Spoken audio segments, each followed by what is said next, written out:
this month. And today we'd like to welcome the MAP committee. And they're going to be talking to us about MAP in a virtual world, creating connections and involvement for second year students. And I'm going to turn the time over to Martina. She'll introduce the committee and then get going. So take it away, Martina. Thank you. And thanks. Good morning. And thank you to everybody for being here this morning for our final MAP service for this semester.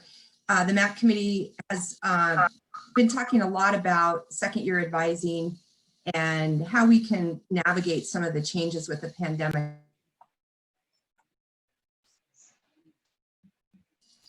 Did you hear that? I bet you didn't. That was an accident. Sorry. Oh, okay. That wasn't me.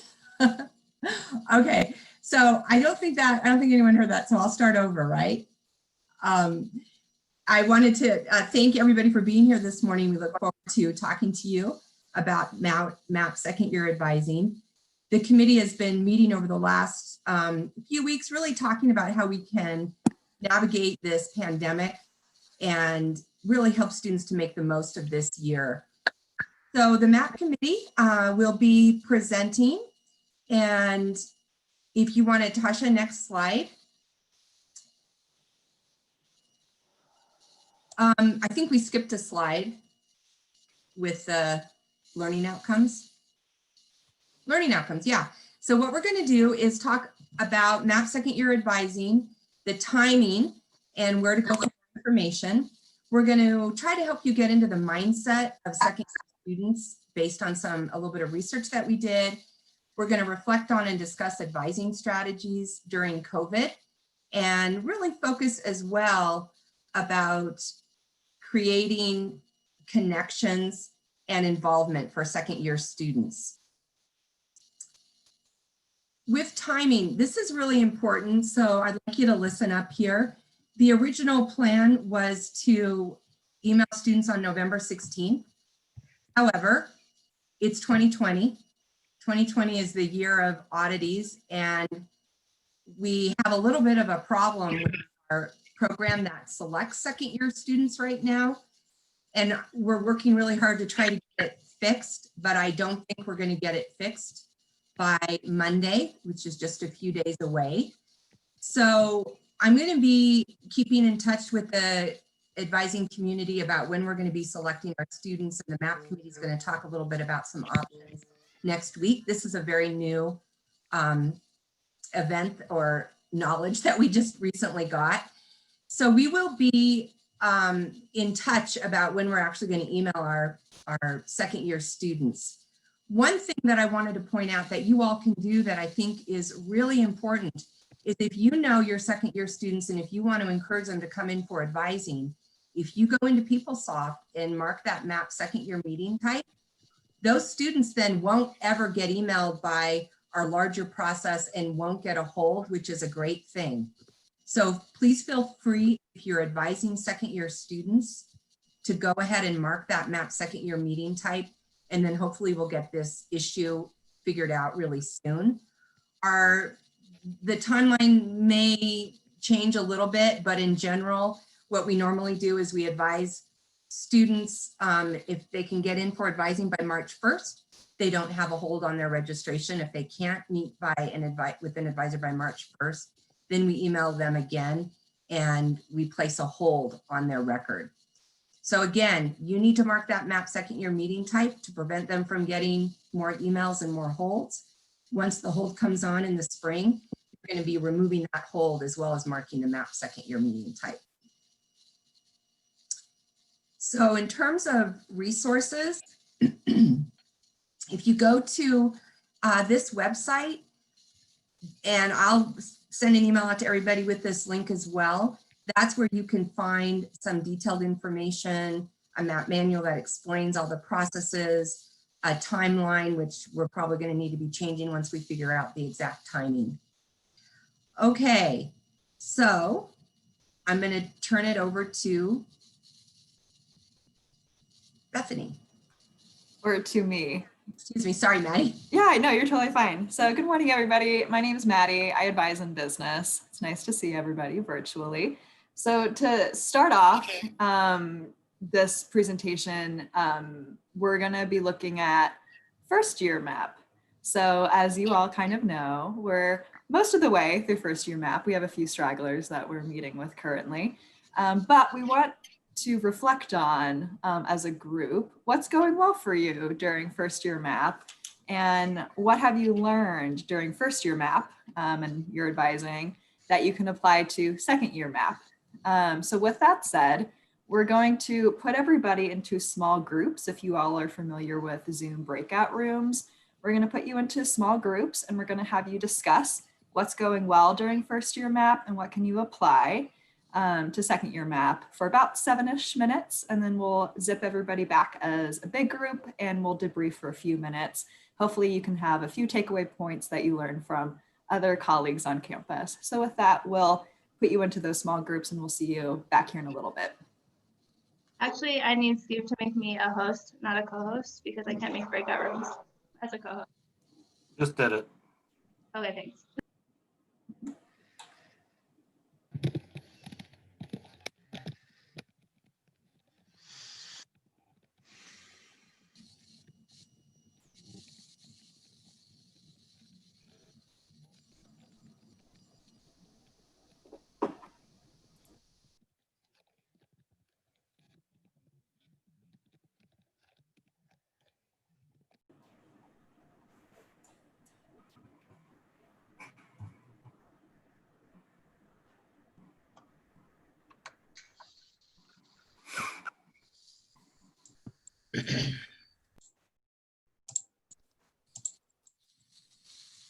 Okay, looks like we're just having a few people trickle in. Everybody's back. Okay, perfect. Okay, so thank you everybody for, sharing in your small groups. Does anybody want to share anything to the big group? And I should mention you can say it on camera or you can put it in the chat box if that's more comfortable.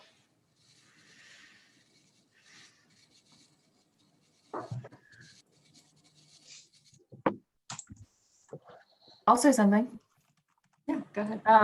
I think one of the weirdest and coolest things that I've seen now compared to previous years is students actually know what FERPA is. They're using it. And so that makes it really easy to do things like sharing screens and walk them through how to do a degree audit and talk about all this stuff that we should be talking about. So FERPA, they know it. Yeah, I'd agree with that. It's been such an easier flow. And Steve in my group was sharing that he thinks first year students are a little bit more knowledgeable about degree audits at this point because of orientation, really going over that. So I'd agree the flow's a little better this year for first year map for me. Anybody else want to share a thought or two?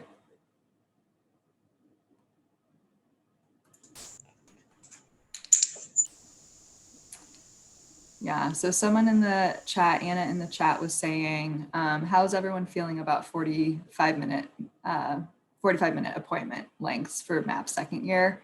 I know for business, we don't do 45-minute second year maps. We do 45-minute first year maps. That feels right for us. I was finding with second year maps, when we did do 45 minutes, I tended to wrap up like at 35 minutes. So I don't think personally for my advising flow, 45 minutes is what I do or need for second year maps.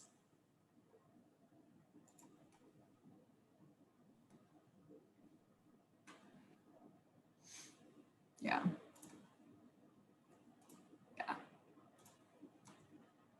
Okay. Any other things that people want to share to the big group about things that they feel first year map is going well or things that they think they can apply to second year map as that starts up?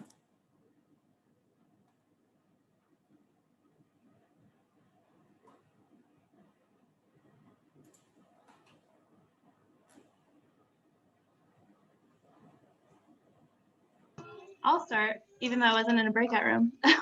But I feel like similar to what Shelly was saying, that the screen sharing and stuff, I'm getting really comfortable using it, and I'm going to be using it a lot. Well, I've already started using it in second year map, and students are getting more comfortable. I will say that Connex said, like, I guess this is being recorded, so I won't say it, but it's not the best. And so a lot of times I've had to go on Zoom just because it's so glitchy And so since students are so familiar with Zoom also, they actually prefer it. I'll be like, start on Connect Ed. I'm like, it's kind of glitchy. You want to move over to Zoom? And they're like, yeah, totally. So I know it's not FERPA compliant, but it's like makes the appointment way more smooth and less like problems. Yeah. Yeah, that screen share is really a lifesaver. If a student has FERPA set up, makes it so easy. I can share also for me, I've been doing follow-up emails after I meet with students, and more specifically first-year students. I'll send them a follow-up email about what we discussed. I'll just send it over to their Zoom link that I originally emailed them. And that's made it a lot easier, at least for me with my workflow and my workload. Yeah. Any other things people want to share? Oh yeah, that's a really good reminder. Ashley's just saying that students can search their interests and keywords for club involvement and get involved at utah.edu. I always forget about that link. Yeah, thanks for sharing that. They also have events. So it used to be just clubs, but now they also have, because a lot of events are virtual. So any events that clubs are hosting, students can search and find those. And then they highlight events each week just for students to be aware of. That's awesome. Okay. And then Allie was saying that there's learning consultations at the Learning Center. Yeah, and I was reminded earlier this week that tutoring through the Learning Center is free this semester. So that's really, really good as well for students. Okay. All right, thanks for sharing, everybody. So I think we'll move on then to the next slide, Tasha, and I'll let Bethany take it away.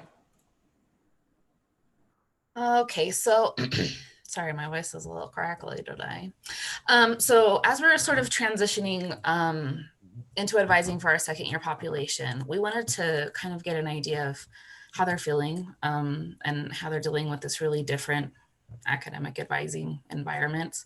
And I know a lot of us have seen news stories about how college students are, throwing big parties and being dismissive of everything that's been going on this year and kind of moving through this time as if, nothing's different and all those sort of things. But we wanted to kind of get a little bit of a deeper look at what our students are kind of thinking and feeling and getting a chance to see what this other side of college is like during COVID for our continuing students. So the MAP committee set out just a 3-question open answer survey to a really small number of students. It's not scientifically selected population by any means, but we asked those who are among our student ambassador teams, peer advisors, and some others, but we tried to keep it to those who were just in the second year or beyond population, just to get some anecdotal evidence and that sort of thing. Just to give us a kind of a general temperature check of second year students, some of the challenges they were facing and how they've been dealing with those challenges so far up into kind of this advising season for them. And we wanted to kind of see what they've been going through to help us as advisors understand how to help this population adapt, because it's clear that COVID is not something that's going to fade soon, and returning to normal, whatever that means anymore, is a long way off. And we can't fix every problem for these students, clearly, but we can help them find flexible solutions for the things that we can assist and help lift some part of their burden, at least academically. So, so a little disclaimer about the next few slides. These were open answer questions because we didn't want to restrict their answers. Obviously, everyone's dealing with so many different things. So I did distill their responses down into word clouds for this presentation, just to try and give everyone a good idea of what themes were most present, because otherwise we're just reading 45 plus responses, and what's the point of that? So I did also group really similar things together for the word cloud. So things like running and yoga and biking were all grouped together under some form of exercise. Otherwise, again, it would be too intense, just to kind of clarify. But that said, the word cloud format really cuts out a lot of the personal storytelling aspects of some of the responses. So we got 42 respondents. And of those 42, only one of them was out to say something and like make some noise. And he had something to say about how things were being handled by the youth. But aside from that, like everyone else's answers were like very reflective, and like a lot of these students are really going through some stuff. So as I go over the 3 questions, if you have any similar experiences or information from your students along these same things, feel free to drop them in the chat so we can kind of see maybe some other experiences that people are going through. So first slide is challenges that students have experienced in the epidemic. And the question we asked is above. And the big theme that a lot of these students answered had something to do with time and how they felt that they had lost control of their own time. Of course, and then things sort of fanned out into their individual challenges. They were having a hard time either finding work or dealing with work, etc. School, or the feeling of loss of control over how they were experiencing school or how they best dealt with school, things like that. People in general also, like whether they were having a hard time dealing with people or whether people were making their lives harder in the way that other people were dealing with the pandemic or whatever the case, was another big theme. Having a hard time with the shift to online school. But a lot of the theme of a surprisingly large amount was feeling like the loss of control over how they managed their own time, or they felt like the loss of a whole year of their life or something like that. So very interesting. The next slide, Tasha, was the second question we asked, was what things that they've done academically or personally to help them adapt to whatever challenges they felt that they were facing. And not surprisingly, they were trying to take control of their time back. And then it kind of broke down into ways that they were trying to, again, take that control back. Some form of exercise was super highly rated. Asking for help was also a really high, and again, that was sort of bunched in together, but asking for help from a variety of resources, whether that was, from professional therapists or reaching out to various resources, different things like that. People are trying to reach out to their friends in various ways, although a lot of the answers were sort of tempered with this, I'm trying to hang out with my friends, or we're trying to do what we can, but it's hard and it's not the same. But they are trying to go through things and that sort of thing. Although there was one really interesting answer from a student who said that they was really reflective, and they're like, you know what, I'm not doing enough. Like I could be doing a lot better about trying to adapt. I'm not really doing anything. I'm kind of just sitting, and I guess this is something I should focus on. So that was a really interesting moment of reflection. And then the next one, or our third slide, the third question we asked, because one of our learning outcomes for second year MAP is like getting involved outside of just schoolwork. So we wanted to know, so of the plans that you personally had already, what had been interrupted. And this was by far the largest and most difficult to distill down into themes, because there was just a huge variety, just in 42 respondents, of the types of plans that had been disrupted or canceled or changed, or that they didn't have the opportunity to participate anymore because perhaps this was their only chance or whatever the case. But you can see that there are a lot of different things that they're kind of mourning the loss of, or that they had kind of pinned on a lot of their goals or hopes on. And so not only is this group sort of dealing with the loss of what they're feeling like is a year of their life and feeling like a loss of control over their own time, but they're also mourning like a lot of things that they were super excited for, and things that they had really been building towards for, saving money for, and that sort of thing. So, and I know that's not a lot different than maybe a lot of us either, but just kind of getting into that mindset of where some of these students are coming from and some of their frustrations and yeah, their mindset of where they're coming from over this next advising section of our lives over the next few months. So now that we have some information about maybe where some of these second year students are. I'll hand it over to April to discuss what we can do with it.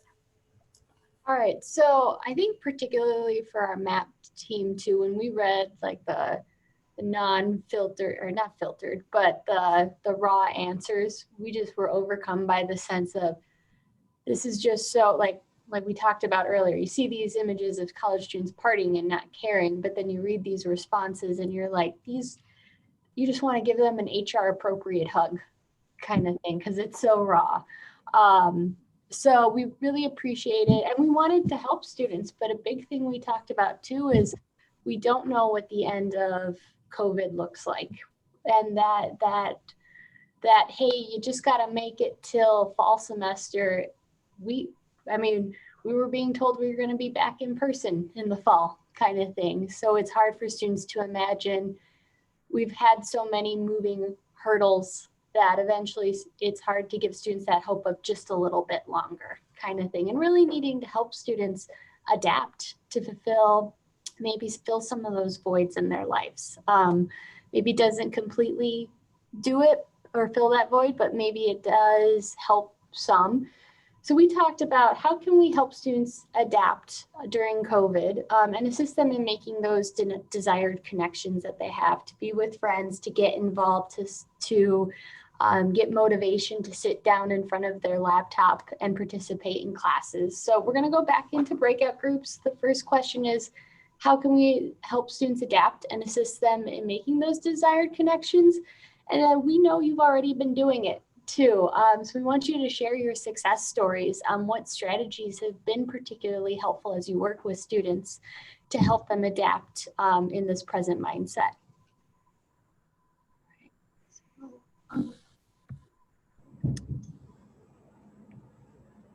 And we'll have about 7 minutes. Sorry. All righty. So, anybody wanting to share? Quick thing, double check that you're muted, because it didn't necessarily mute everybody when you came back, by the way.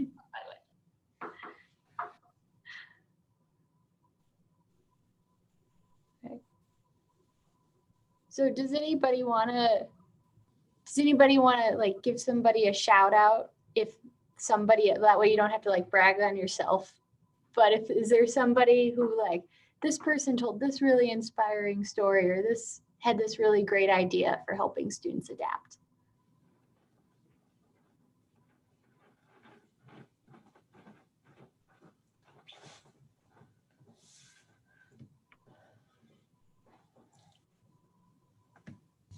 I'll share something. Elizabeth Perez from Social Work was talking about how she's checking in with students on mental health. Oh, Jen was just saying the same thing. How she's checking in much more with students on mental health. And I would kind of like to maybe have her share with the group what she shared with us, if she's available and willing. Yeah, I'll share briefly. You might hear a baby in the background, sorry. But so I've just been more, I guess, conservative and cautious, and willing to kind of err on the side of caution with directly asking students about suicide, self-harm, things like that. So if a student mentions to me, even just sort of casually, that, you know, they've been struggling with mental health, you know, I'm having those direct conversations with them. It at first, you know, it feels uncomfortable, but it actually gets easier. And I think our team has really grown in that area.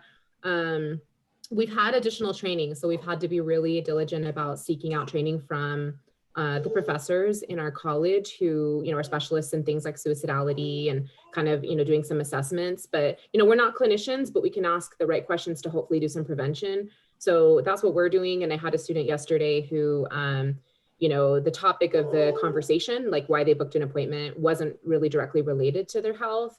They were asking some very run-of-the-mill questions, but because at the start, when I asked them how they were doing, they had brought up mental health. I did circle back to that and ask them, you know, have you in the last 2 weeks had thoughts about suicide, self-harm, or just not waking up in the morning? So that passive suicidality. And they let me know that actually, yes, like they had had a plan, and, you know, they were very much in and out of crisis in the last month, had made an attempt in the last month. So then that changed the conversation, and I was able to get them access to services. But if I hadn't asked, if I had just let it go, then I think it would have, you know, they would have continued to be in crisis, and we would have been none the wiser. Let's see, it looks like in the chat also from social work, their students groups are using their social media to connect with one another. Your special day is filled with countless blessings. Sounds like bonding over difficulties, which is good for them processing through. So as far as, I guess, what does that, and I don't know, Elizabeth, if you're okay with talking about this too, but when the students are bonding over difficulties and connecting through the social media, are you able to provide some examples? So I think probably better if Inka's around might be helpful, because I know this has largely been our Master of Social Work Student Association, and she's their staff advisor.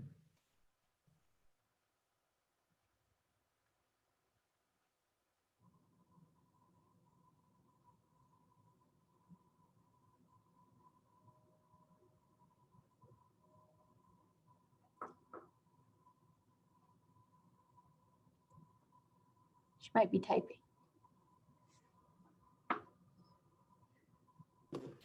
I had a student mention to me that she was feeling very suicidal, and she also has some eating disorder tendencies, and that's kind of been brought up more recently. She does already have a therapist, I think a psychiatrist, and so I've just been kind of like, she's just such a good human. And I think that about a lot of my students, but like she's just so sweet. And so I'm just like constantly like reaching out, and also telling her, like, if you need to talk to someone, like we could just talk, just message me or like email me, whatever, anything, come to drop-ins, schedule an appointment, I don't care, we can talk, even if it doesn't have anything to do with school, just to know like that I'm there. And it makes me really, really wish we were in person for those HR approved hugs because I love that term. Because yeah, I just miss, like, you know, when you can just see a student, they just need a hug. You can just, I've seen so many recently, like over the screen, I'm like, girl, you need a hug. I'm like, I wish I could give you a hug right now. Like, I can just tell you just need it. And so it's kind of heartbreaking to, you know, having that distance and like literal disconnection with the screens, but trying to be there as much as we can for them, even though we're not in person. One thing we talked about in our group, let's see, Inka says she sends check-in emails to students who she knows are having difficulties. One thing I'm really curious to see, and we talked about this and Siri does as well, is I feel like advisors, as a group, I feel like we're a very sympathetic bunch, but I feel like we're wearing that hat more because we're aware of the difficulties students are having. And I'm really curious to see what that does with our relationship building with these students in future years as well. If it's going to lead to even more good word of mouth when students are talking to their peers and saying, hey, I'm really struggling. And they say, well, my advisor was able to connect me with this resource, or they let me know that this petition process was available, or my advisor let me know that you can actually do X, Y, and Z. They're a really great person. You should meet with them. Because we're having to wear these hats, potentially when this is over, I think because students know we've been that support for them now in times of difficulty, if that's going to carry through in the future, and then they're going to be able to tell the next group of incoming first years who maybe aren't experiencing COVID during their first semester, hey, your advisor's awesome, you should go talk to him, or kind of thing. Anybody else want to share? Oh, sorry. Oh, I just wanted to chime in and remind everyone, there's also the Dean of Students and the Counseling Center, and the Dean of Students can also be that like check-in point too. I think it's important for us to also recognize our own capacities and where we're at with our own mental health, so that we're not also stretching and draining ourselves either, and we can handle what we can handle. But there's also other resources on campus to help us navigate that and get that student the help they need. So I just want us to also acknowledge that we're also human and we also have our own capacities, but there are resources on campus that can help us help students, if that makes sense. Yeah, and the student success advocates, as Anna just put in there as well. Yes, absolutely. Yeah. So yeah, we're definitely not alone here. Anybody else? April, can I chime in for a second? I think to me, validation is integral to connection. And a lot of times I hear students, probably now more than in the past, talk about the prospect of transferring or taking a break. And so making sure that I'm articulating that I support them and that I'm not going to judge them in that decision. I'm going to be supportive 100% with whatever it is that they want to do. And almost every time you can see the sigh of relief that they can actually open up and talk to me about their plans instead of try and hide them or disappoint a school official, with their intentions. So validation is huge. Yeah, I think that's a great point too. I think probably in our MAP appointments, we're kind of going under the guise of the student returning in the following semester and really exploring those options as far as what are they actually thinking for the next semester as well, is a good thing to keep in mind.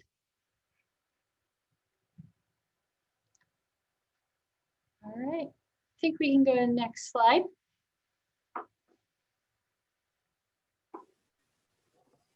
All right, so I'll jump in here. So we know that for our second year students that we have a crucial goal, which is helping them create connections and involvement on and off campus. So we know that's been different this year. 2020 has been pretty unique, pretty challenging, but we wanted to kind of take a snapshot of some units on campus and see what those units are doing, how they're adapting, what they've been doing this fall, and maybe looking forward to spring and maybe even into summer as well. So we reached out to 7 units on campus. You can see the ones listed here that we reached out to, from Hinckley to Career and Professional Development Center to the Counseling Center. And folks have mentioned some of these units in our breakout rooms and even in the chat here. So we wanted to get a summary of, again, what they've been doing in the fall, what they probably are planning to do in the spring. And I will say I came away encouraged after talking to staff members in each of these units about what they're doing, how much they're adapting, and sort of the capacity that they have that they're trying to really meet students in different ways. So we can go to the next slide, Tasha. And so, yeah, we found some kind of unique things, some things that probably make sense and that we've already experienced as advisors as we talk to our students. Extensive use of obviously phone and video meetings for most of these units, but they're telling us that they're having a high volume of those. Some have been a little bit creative. They've created blogs or vlogs or different things to try to reach out to students in a different way. I've looked at this, the Career and Professional Development one, the Peaks and Valleys, and I've gotten some good feedback from some of my PRT students on that. So I think that's kind of an innovative thing. Virtual hiring and grad fairs that Career Professional Development has been doing. Learning Abroad has done info sessions remotely, so virtual info sessions. Folks may be aware of that. Even something as really hands-on as like campus recreation services, they're still providing some things to our students. So they're doing reservations for the climbing wall and doing some kind of virtual workshops instead of their one-day trips or like overnight trips that they would do. So we know it's 2020, it's different. That student may be able to not make that same exact connection they would like on an overnight trip, but they can at least pop into like a virtual workshop, get some of that content, and get some of that connection with other students that share their interests or their passions. Folks have had to scale back some offerings, and I think we've probably seen that as advisors when we speak with our students. Benyon has done like a one-day service project instead of their fall or spring break trips. And obviously that's planned moving forward for spring, as we know we don't have a spring break for us or the students. Some different challenges and wrinkles that we found. One thing with Counseling Center, and they made this very clear to us, is continue to send your students to the Counseling Center no matter where they're at. Even if they're residing outside of Utah, send them to the Counseling Center. If they are outside of Utah, they'll work with them to connect them to services in their state. So they'll still make that connection. So we'll still continue to send them for sure. We know that obviously there's been a lack of those typical in-person meetings that our students usually get a lot of personal connection, both with us and other units. But that stuff's transitioned to virtual, and we're still trying to make those, like I said, make those connections. Talking to the folks in these different units, the spring looks very similar to to fall, what we've done. We're going to send out a resource guide, kind of a summary of what we got from these 7 units to folks after, so you don't read all the stuff that we got in those like 7 pages or beyond, but you can access that later and have a good idea when you're meeting with students what to tell them about Campus Rec versus Hinckley versus Benyon. So you feel like maybe a little bit more knowledgeable about what we're doing and what those units are doing moving into spring. I don't think we have a ton of time left, and we probably want some time for some questions or reflection at the end. But I will just kind of leave you with a bit of a teaser here, the last point, which is I would ask us all to kind of think about, when we're having our discussions with students, when can we have students that are those second-year students that they and we feel like they can kind of wait, versus which ones feel like they need to move forward, and how can we help them connect in some way and get some involvement, some work experience as an internship. So that's just something I'll kind of leave as we move forward. And as I said, be looking for an email, where we'll send out the summary of what we found from these different units. And I think we've got some folks in some of the chat too, so we can take a look at some of that and see what we're getting.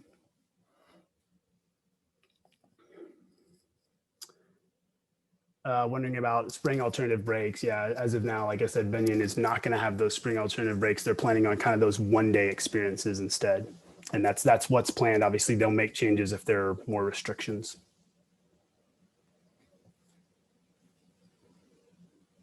Yep, and Emily's popped in here for the alternative break light applications are open. Great, awesome. I know I talked with Bryce about that in Benyon.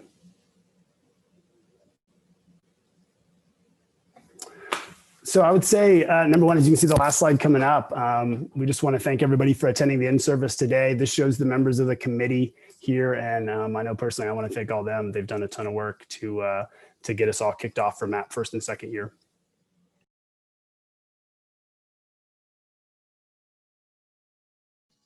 Okay, thank you, everybody. And look for a follow-up email from us, and hope you have a good rest of your day. See you, everybody.